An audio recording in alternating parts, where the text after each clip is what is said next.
That is the culture, and those are both spoken and unspoken rules. And when I say rules, I mean when someone does this, they get a pat on the butt. When someone does this, they get chastised or they get a ding, right? And the thing is that people like to say they have a good culture here, but the culture is 100, 1,000 unspoken rules, and that's why it takes people time to learn and figure out what the culture is when they go somewhere new. You can give someone a list of 100 rules, and if you were very granular, you could figure it out. The problem is that the culture changes based on the people who change the reinforcers.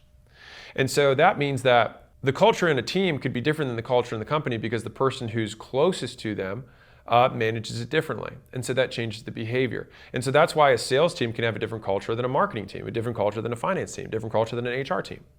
And so I'd say right now, a big focus of mine is trying to standardize the rules that govern reinforcement across an organization that scales and making sure that everyone is aligned with that style of work. The second thing that I'm working on right now is basically the highest level of recruiting. And recruiting and talent is actually kind of like focus, where it's one of those skills that I don't think you ever master. You just keep learning how many more levels there are to it. It's like right when you finish it, you realize that you're at a sub-peak and there's actually another peak beyond it. The mist lifts and then you see the next steps. And so, like focus, I thought, oh, I was focused at $100,000 a month because I could turn these opportunities down. And then you got some even sexier opportunities. You got to learn how to say no to those.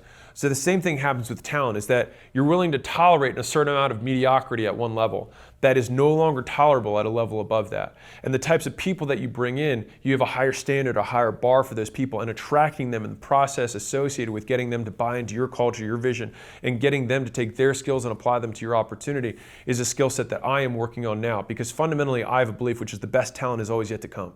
And that's predicated on the idea that if I get better, my opportunity will get better, and that will attract more people and better people. And I bring this up because I basically want to translate one thing, which is that the reinvestment in learning skills never ends.